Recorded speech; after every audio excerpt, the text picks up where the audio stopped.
Wahadalah hajaru la ghayatalahu, dan ini meninggalkan suami di kasur, la ghayatalahu, itu tiada penghujung lahu bagi suami. Artinya ketika suami meninggalkan istri di tempat tidurnya dengan tujuan agar si istri itu bisa mau berpikir, maka tiada hitungan sampai dia benar-benar mengakui kesalahannya dan mau berubah.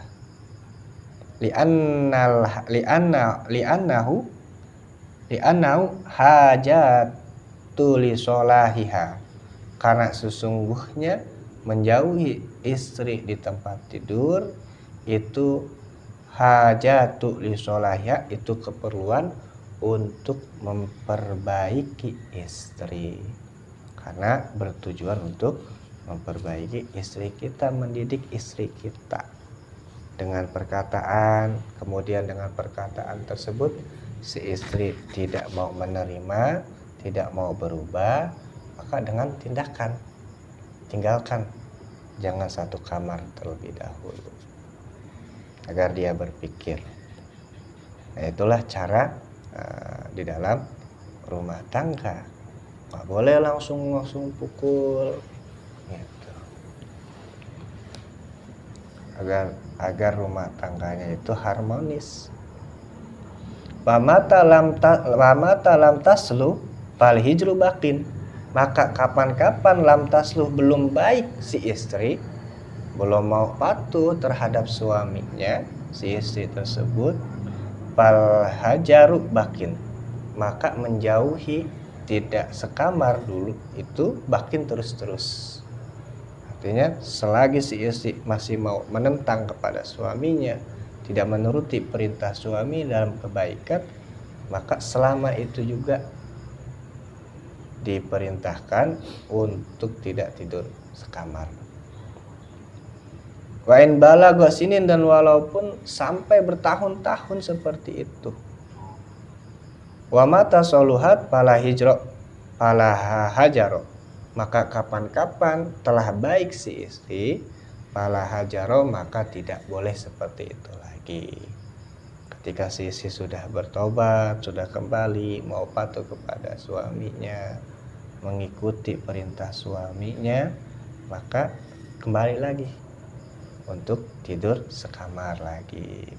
Wa inda ba'dil ulama, dan terhadap sebagian ulama, ghayatul hajari, ujungnya misah dari kamar itu syahrun, sebulan. Sebagian ulama berpendapat maksimal kita mendidik istri kita itu dengan ucapan tidak bisa, lalu dengan tindakan itu menjauhi, tidak sekamar, itu maksimal sebulan, agar si istri bisa berpikir.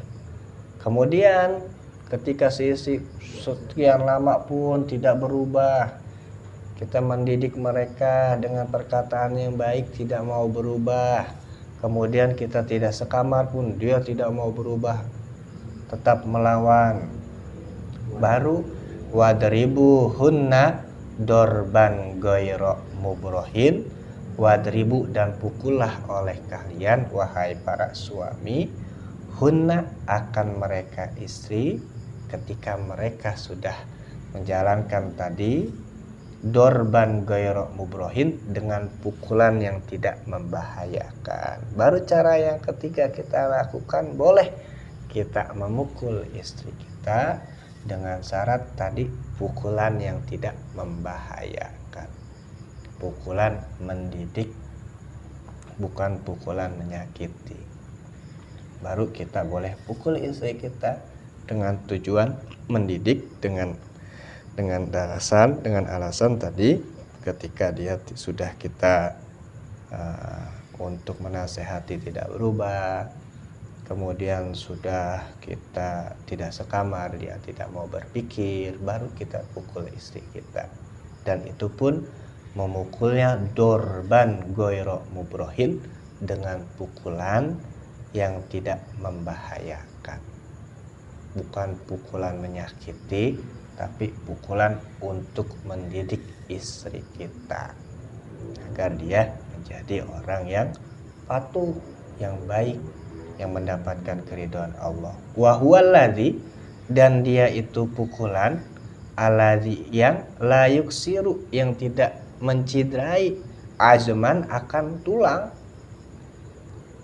Itu pukulan yang tidak mencidrai tulang. Naudzubillah min dzalik, sampai dipukul sampai matanya biru, memar-memar gitu. Bagaimana ketika kita punya anak kita perempuan diperlakukan seperti itu? Sakit hati kita. Nah, maka agama pun mengajarkan kepada kita dengan cara-cara demikian. Pukul boleh dengan tidak pukulan yang mencidrai akan tulang. Wala yushinu udwan, dan tidak mencidrai akan anggota badan.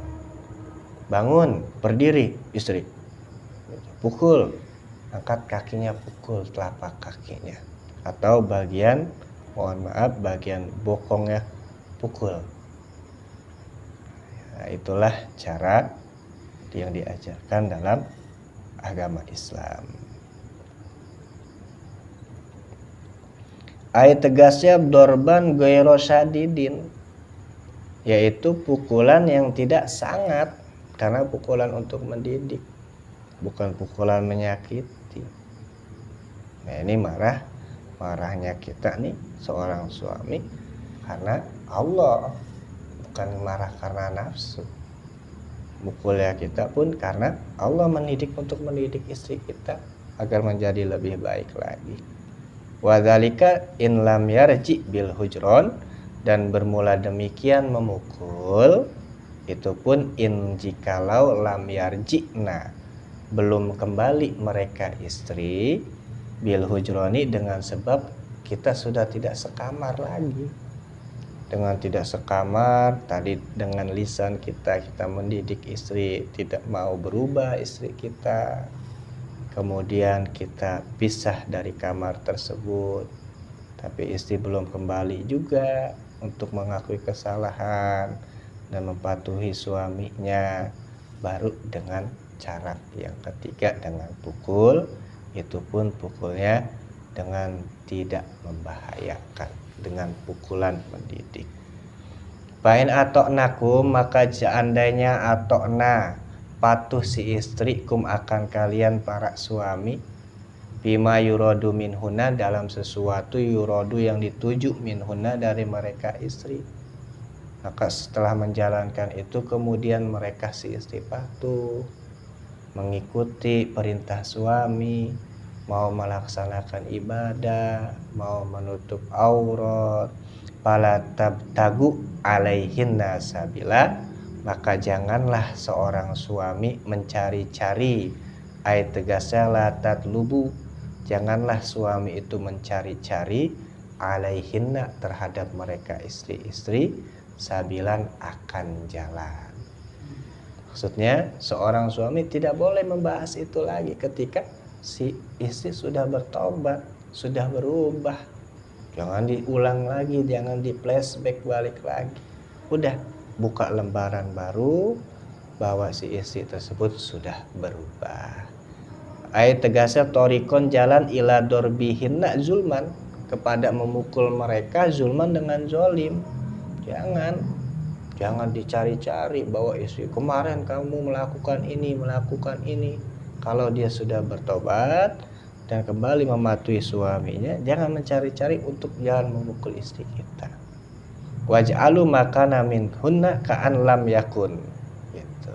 Waj'alu, dan jadikanlah oleh kalian para suami, kesalahan karena yang telah ada, minhunna, dari mereka istri, ka'an lam yakun, seolah-olah tidak terjadi. Maka jadikanlah kesalahan yang memang si istri sudah bertobat, sudah kembali mengakui dari kesalahannya dan mau memperubah menjadi lebih baik lagi, jadikan itu seolah-olah tidak ada. Gitu. Kenapa demikian? Fa inna ta'iba minazanbi kaman la dzanbalahu, karena orang yang telah bertobat minadzambi dari dosa, kaman itu seperti orang la dzanbalahu yang tiada dosa bagi dia. Maka orang yang bertobat pun seperti itu kita kepada Allah.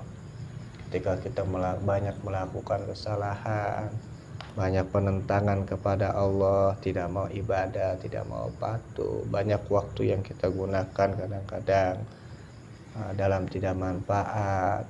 Maka ketika kita bertobat, Allah terima taubat kita dan Allah tidak lihat itu lagi kesalahan kita. Maka kita pun terhadap istri kita harus seperti itu. Ketika dia sudah kembali menjadi istri yang baik, mengikuti perintah kita, maka si istri tersebut seperti orang yang bertaubat. Maka jangan sekali-kali kita ungkit-ungkit itu buang, anggaplah semuanya itu tidak terjadi. Maka mudah-mudahan di dalam rumah tangga kita ini dijadikan rumah tangga yang sakinah mawaddah warahmah, rumah tangga yang bisa sampai ke surganya Allah, bukan diri kita saja selaku suami, tapi istri, anak kita dan seluruh keturunan kita bisa kembali kepada surganya Allah Subhanahu wa ta'ala. Mungkin hanya itu yang dapat kami sampaikan, mudah-mudahan ada manfaatnya. Wabillahi taufiq wal hidayah. Wassalamualaikum warahmatullahi wabarakatuh.